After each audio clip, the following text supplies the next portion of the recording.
Media in the 2020s has been somewhat of a disaster. Shows you probably forgot about are no longer available, and the shows you do remember, well, they might not last much longer. So let's dive into the scummy practices behind Disney, Warner Brothers, Paramount, and hopefully bring some attention to this massive problem if you're a fan of animation. Buzz Lightyear of Star Command was Disney Pixar's first ever TV show. 62 episodes that aired in 2000 and 2001 on ABC and UPN. Voiced by Patrick Warburton. Yes, that Patrick Warburton. Joe from Family Guy, Kronk from Emperor's New Groove, the guy from Ted. Well, do you think you're part of some, like, gay beat-up underworld? Like one of those gay beat-up clubs or something?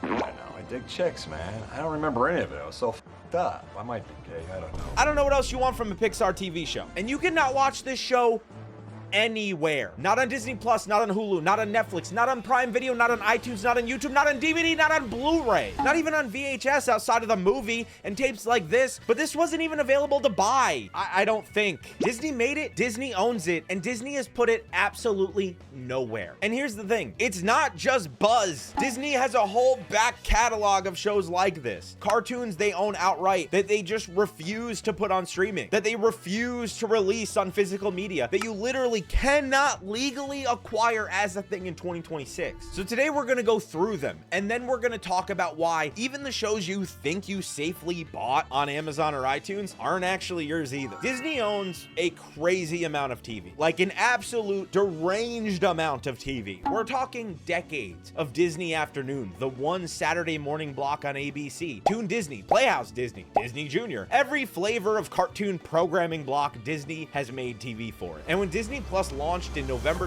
2019, the implicit promise was kind of right there in the name. Yeah, Disney Plus. The whole vault. Everything you grow up with, finally in one place. The vault was never actually open. It was barely cracked. And the vault has shows in it that haven't seen the light of day in decades. Disney just keeps the door shut. So let's just start with the most embarrassing one. The fun continues with Disney's Aladdin. Aladdin, the series. Maybe you remember this one, or maybe you don't, but this series ran for 86 episodes. 86 freaking episodes, and they just abandoned it. And although this show isn't something I remember a ton of, I figured out why. The series aired from 1994 to 1995, so I was a whopping 1 to 2 years old, roughly. And with how they treated the show, can't imagine reruns were that common when I was old enough to retain a memory. The series picked up after the events of the third movie, The Return of Jafar, and this ran on Disney Afternoon, and it had an unusually loyal cast. Scott Wanger came back as Aladdin, Linda Larkin came back as Jasmine, Jonathan Freeman came back as Jafar, Gilbert Gottfried came back as Iago. Now Dan Castellaneta took over Genie from Robin Williams, which I'll allow because, you know, Robin Williams got kind of screwed over with the Aladdin stuff, so I don't really blame him for not showing up, but you get what I'm saying. And let's be real, there's not a lot of people you can hand the Genie to, but you did pretty good, Dan. I'll give you that. You did pretty good. Now, what's the craziest part for me is this is one of Disney's 3 biggest 90s Renaissance IP. There is a live-action remake from 2019 with the dude who slapped Chris Rock at the Oscars. There's gonna be another one, probably because of Slapgate, and it got 3 movies not including that, like I mentioned before. And yet, the TV continuation, 86 episode long TV adaptation with the most original cast of any of these shows is not on Disney Plus. Die, mouse! Broke the rock! Disney's stronger than nature! It's on Netflix in some countries. It's on iTunes if you want to buy it. But that's a whole different can of worms we'll talk about later. Disney Plus, in the country where the show was made, where the movies stream? Nope. Coming up next, it's The Legend of Tarzan, followed by Buzz Lightyear of Star Command, right here on Toon Disney. After this, we have The Legend of Tarzan. 39 episodes. Aired 2001 to 2003 and set after the events of the 1999 film. Now, I'm sorry to be the one to break this to you, but 0 of the original film cast came back for this. This is not an Aladdin situation. Tony Goldwyn didn't, Minnie Driver didn't, Glenn Close didn't, Rosie O'Donnell didn't. Did you know that Rosie O'Donnell was in Tarzan? Because I didn't. Now I know. The more you know, I guess. The point is, they didn't come back. And sometimes the internet will tell you they did, because the internet is a cesspool of lies and deceit. Verify your sources and take everything I say with a grain of salt. I am stupid. But here's where the story gets actually interesting. The reason the show isn't on Disney Plus isn't because Disney forgot about it, although it probably would have anyways. whatever. It's because Disney can't put it on Disney+. The Tarzan IP is still controlled by the Edgar Rice Burroughs estate, and the licensing situation between Disney and the Burroughs estate is unresolved. Because they hate each other. So Disney made 39 episodes of a Tarzan TV show, and now they can't actually do anything with them. You're doing great, Disney. And yes, I am still salty because this also affects Kingdom Hearts and is why we haven't seen Tarzan in a Kingdom Hearts game since 2002. They couldn't put it on streaming if they wanted to, and they didn't fix the rights situation in the last 25 years. So I think we know how much they actually wanted to. It's Disney. I'm sure if they dumped a truckload of money at the Burroughs estate, they'd buckle. But who cares about Tarzan, I guess. Now let's get back to Brandy and Mr. Whiskers. Next up is Brandy and Mr. Whiskers, and I love this show, or at least I did when I used to watch it back in the day. 39 episodes, premiered in 2004 on Disney Channel, voiced by Charlie Adler and Kaylee Cuoco. Yes, that Kaylee Cuoco. The premise is simple. A pampered Cocker Spaniel and a hapless rabbit get stranded in the Amazon and have to survive together. It's a genuinely weird show. Disney Channel in 2004, they were cooking with some unusual stuff. Don't let people tell you otherwise. Now, this show, not on US Disney Plus. Available on Disney Plus Hotstar in India though, so you know, if you're in India, you're good. Disney is making an active choice about who in the world is allowed to watch the show. India? Yes. United States, where the show is literally made for? No. Go f yourself, US. And to commemorate the show's 20th anniversary in 2024, Disney generously posted episode 1 on YouTube. Just episode 1. As a treat. Thanks, Disney. Truly. We're moved. I love you. But okay. Let's go back to Buzz Lightyear. Buzz Lightyear of Star Command. Because the why on this one is genuinely the most insane story in the whole video. So in 2000, Pixar greenlights its first TV series, Buzz Lightyear of Star Command. Patrick Warburton plays Buzz. The show is fun, Toy Story adjacent canon. It's the in-universe show that Andy was watching toys based on. 62 episodes, 62, aired on ABC and UPN, got a direct-to-video pilot movie. It sounds like a pretty healthy property, right? Now let's not forget, this direct-to-video pilot movie included a section of the Toy Story cast with the original Buzz Lightyear voice actor of them putting in the tape to watch it. This is at the start of the movie. What's going on here? This is gonna be huge. Canceled after 1 season. But a 62 episode single season. So, 62 episodes. Also, I want to clarify that never got released on VHS, DVD, Laserdisc, or Blu-ray. Never streamed anywhere. Never appeared in any Disney property again. Even the 2022 movie Lightyear, the in-universe origin movie for the toys that exist because the show exists, they didn't reference it. And to clarify about no VHS, yes, I know the movie came to VHS, and yes, I have this. This has a single episode on it, and it wasn't for sale. Just clarify. And here's where it gets weird. In a 2019 interview with Pixar Post, the show's director Tad Stones described what happens to the show after Pixar's then leadership got involved, and what he laid out was essentially a slow motion burial. Stones said he never directly heard John Lasseter criticize the show, but the studio simply never discussed it. I mean, even character art on the Buzz Lightyear ride at Disney World was altered to look different from the show's design. The series got 0 home video releases, and Stones, looking at all of those signals together, theorized that Lasseter's vision for a Buzz cartoon had been something more straight-faced, closer to Major Matt Mason or Space Ghost, and that the comedic show that got made simply just wasn't what Lasseter wanted. So Pixar just stopped acknowledging it existed. 62 episodes of Pixar's first ever TV show, made by Disney, owned by Disney, effectively erased by one guy's taste, allegedly, I guess. That's why you can't watch it. Okay. Maybe you're sitting there going, fine, dude. None of these are on streaming, so I'll just go buy them. eBay's right there. Facebook Marketplace is right there. The internet has VHS collectors. I'll find a way. And yeah, you can. For some of these, you can. Let's do the actual numbers because they're actually ridiculous. Aladdin the series, 86 episodes total, across 9 separate VHS volumes from 1995 and 1996. The Arabian Adventure series, the Jasmine Enchanted Tales series, plus a Moonlight Magic tape and a couple of Laserdiscs. I mean, that's a lot, bro. No, it's not. 18. You can get 18 episodes out of 86 episodes. That's 21% of the show, dude. Disney never released it on DVD or Blu-ray, obviously. So yeah, 21% of the show if you don't want to pirate it. The Legend of Tarzan is 39 episodes. The official Disney physical release you can hunt down, drum roll please, Aaron, 1. UK only VHS from April 2003 called Trading Post and Tublat's Revenge. 2 episodes. 2 episodes. That's 5% of the show. If you're feeling generous, you can count 3 more episodes that got cut into the direct-to-video film Tarzan and Jane as bonus material, I guess. But even then, that gets you 13%. Eat Disney. That Buzz Lightyear of Star Command, 62 episodes. Zero. Because again, this wasn't for sale.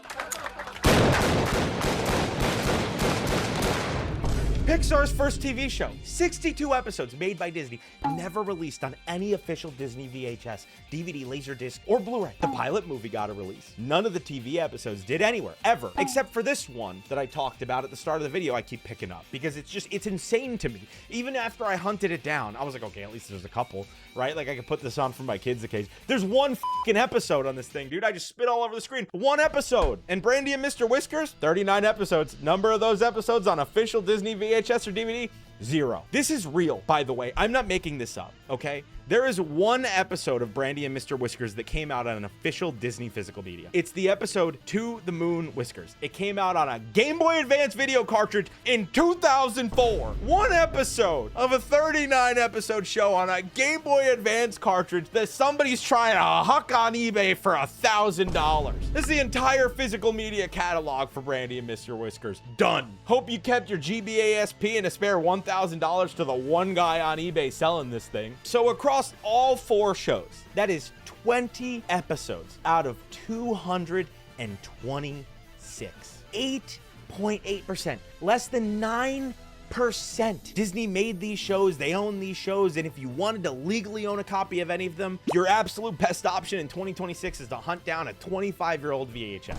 And even then, you're getting a fraction of the show. For one of them, you need a working Game Boy Advance and you'll get 1 episode. Make it make sense, Disney. Now, I almost put this next show into segment 1 because honestly, it gets criminally slept on. Slept on so much that I forgot this existed until it was time to work on this video. The Replacements has 2 seasons. 2 seasons that aired on Disney Channel from 2006 to 2009. The premise is simple. 2 siblings who use a phone service called Fleamco to swap out any annoying authority figure in their life. Bad teacher? Replaced. Awful babysitter? Replaced. Inflexible boss giving you grief? Just kidding. Kid shows. No taxes here. And technically, The Replacements is on Disney Plus. Right now, as we speak, at least in this current time, season 1 is. Season 2 is not. Season 2 isn't on Disney Plus. It isn't on Hulu. It isn't on Netflix. It isn't streaming anywhere. The only legal way to watch The Replacement Season 2 in 2026 is to purchase it on iTunes or Amazon Prime Video. Now, why? Well, reportedly, it's because some episodes featured celebrity lookalike characters and Disney just never resolved the likeness rights to put them on streaming. It's easier to just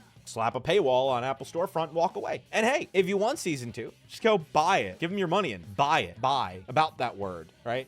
What does it even really mean? What does buying mean? So let's unpack that. So here's the thing nobody really talks about. When you buy a TV show on iTunes or Amazon Prime Video or Google Play or Vudu or wherever, you're not actually buying it. You don't own it. You're renting the license indefinitely until the day the platform decides you're not. And I know that sounds like one of those technically true, but it'll never actually happen in real life things. Like technically the airline can deny your boarding pass for any reason. Whatever, dude. Pass me my Diet Coke. But it's already happening. Let me walk you through 3 things. August 21st, 2025, a woman named Lisa Reingold files a class action lawsuit against Amazon. United States District Court for the Western District of Washington. The reason? Well, she bought a TV show on Amazon Prime Video back in May. Bella and the Bulldogs, Volume 4. Which I have never heard of either, but it's a Nickelodeon thing. Look it up. For $20.79 in May 2025, that's how much she paid for it. And then Amazon took it out of her library. Gone. She paid for it. The button literally said buy. The fine print at the bottom of the very last page of the checkout flow, well, that said something else entirely. And here's the legal kicker. California passed a law in late 2024, AB 2426, the Digital Property Rights Transparency Law. And that took effect January 1st, 2025. The whole point of this law is if you're going to use the words buy or purchase on your platform, you have to clearly and conspicuously disclose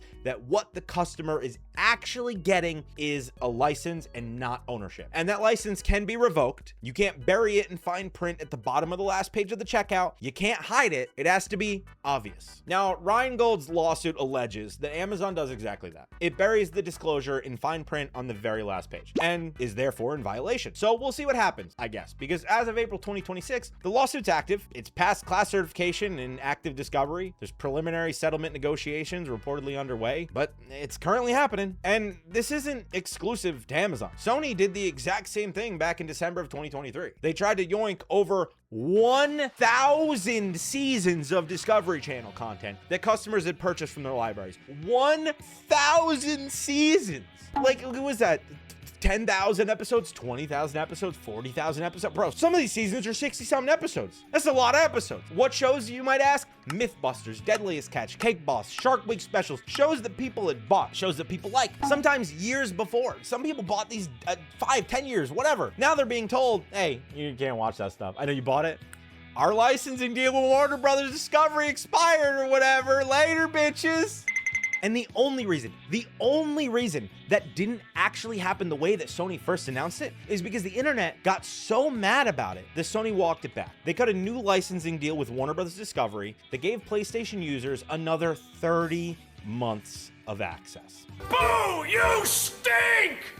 But here's the punchline. That 30-month extension, it expires around the middle of 2026. And we are currently sitting in May of 2026 right now. The clock is running and nothing about the underlying problem has changed whatsoever. So, okay, we have two beats. One lawsuit, one near miss. Maybe they're flukes, PR mistakes, bad luck. Well, back in 2020, Amazon got sued in a similar case. A woman named Amanda Claudel sued them for false advertising over basically the same issue. Amazon's lawyers filed a motion to dismiss. And in that motion, in court, on the record, by the way, signed by Amazon's attorney, David Bitterman, they wrote, quote, "These terms of use expressly state that purchasers obtain only a limited license to view video content, and that purchased content may become unavailable due to provider license restrictions or other reasons." Amazon's official corporate position on the record in a courtroom filing signed by their actual lawyers is that they reserve the right to revoke any purchased content on their platform at any time, and they left it very vague if you couldn't tell. They said it out loud with their own mouths. That is the policy. So back to the replacement season 2. Disney has decided not to put it on Disney Plus. They've made it iTunes only. So if you want to watch it legally, you have to give Apple 17, 18, 20 bucks, whatever the price is this week. Maybe it's more, I don't know. And one day, when the licensing agreement between Disney and Apple expires, which will happen eventually, every customer who bought the replacement season 2, every single one is going to wake up to the same thing Lisa Reingold did. You bought it, now you don't have it. No refund, no recall, no recourse. Go f yourself. The only way to actually own a piece of media is to physically own a copy. That's the deal. Which brings us to the rest of the Disney catalog. The shows that are on Disney Plus today that have zero physical release and that one of the Mouse's executives are one memo away from joining Buzz Lightyear inside the void. Now, what about all the newer shows that have only ever existed within the streaming era? Shows that have no official physical release, like at all. No Blu-ray, no DVD, no box set, nothing. So if Disney or any other distribution platforms decides to pull them for licensing reasons, brand reasons, library color reasons, any reason really, they're gone. Nowhere to go. Same fate as Buzz. Hell, The Owl House. 43 episodes plus shorts created by Dana Terrace. Aired 2020 to 2023. Critically beloved. I love it, and it has a very, very passionate fan base. But Disney canceled it after season 3, which they truncated from a full season order down to 3 specials. And Dana Terrace was pretty publicly clear about why. And in October 2021 Reddit post, she wrote, quote, "At the end of the day, there are a few business people who oversee what fits into the Disney brand. And one day, one of those guys decided the Owl House didn't fit that brand. And then on November 13th of 2025, which side note was the same day, previous Disney CEO Bob Iger announced that Disney was going to integrate AI-generated user content into Disney Plus. Well, Owl House creator Dana Terrace posted on her social media, quote, "Unsubscribe from Disney Plus. Pirate Owl House. I don't care." That's the creator of a current Disney property telling fans to pirate her own show on her former employer's platform, publicly on the record, because of the decisions Disney's currently making about how they treat the IP in the platform. And there is no Blu-ray, unless you're like me and you accidentally bought a fake copy off it was Walmart, I think. I thought it was real. It was not real. just so you know. There is no DVD. There's no Blu-ray. So when Dana Terrace tells you to pirate it, which she did, I want to be clear. That is exactly what she said. That is in part because there is an illegal alternative that lets you keep a copy. And that's not all. To avoid dragging this video on any longer than it needs to be, there's countless other series that fall into the same bucket. Amphibia, created by Matt Braley, Fish Hooks, Pepper Ann, Hercules the Animated Series, Lilo and Stitch, Timon and Pumbaa, 101 Dalmatians the series, all are on Disney+, but none with complete official box sets. 12 plus shows, 600 plus episodes, and zero complete official Blu-ray releases. We've spent a lot of time on Disney because Disney, well, they own the most stuff and they're the loudest about gatekeeping it. But I would be doing you a disservice if I let you walk away from this video thinking that only Disney does this. They don't. 2 more receipts before we land this plane. Cartoon Network. That Cartoon Network. Where is it? There. Probably the most beloved animation library of my generation. Dexter's Lab, Powerpuff Girls, Courage the Cowardly Dog, Ed, Edd n Eddy, Foster, Samurai Jack, Billy and Mandy. You know the list. I have made multiple videos about these shows.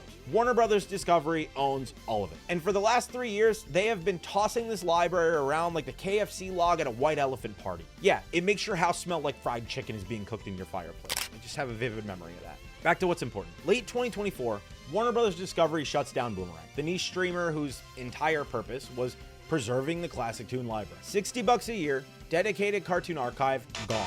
Folded into Max on September 30th, 2024. Cool. Fine, consolidation, whatever.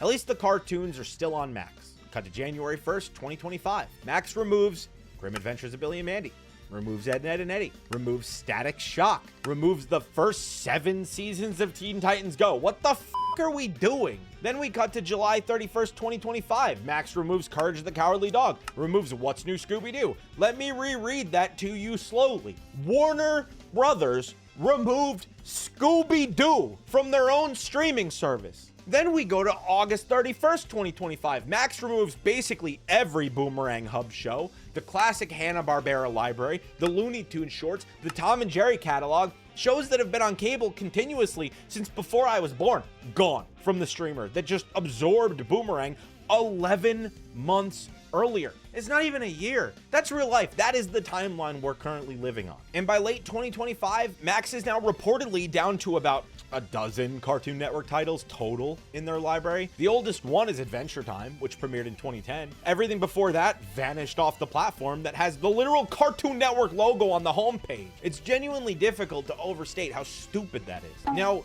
where did most of this stuff actually land? Tubi, the free ad-supported owned by Fox streaming service. In March 2025 alone, Warner Brothers dumped over 100 shows from the Cartoon Network and Warner Brothers animation library onto Tubi.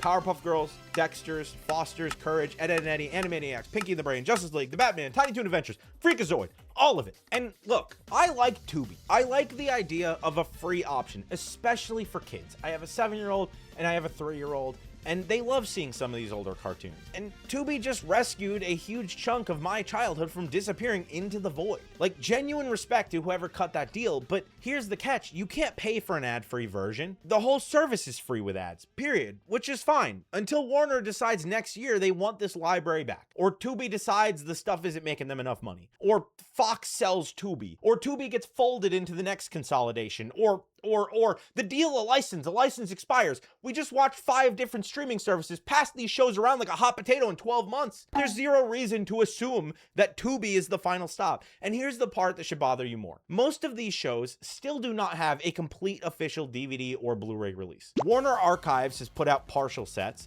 Shout Factory has filled in some gaps, but the complete series Blu-rays or even a complete series DVD that you'd hope existed for Billy and Mandy? No. Codename Kids Next Door? No.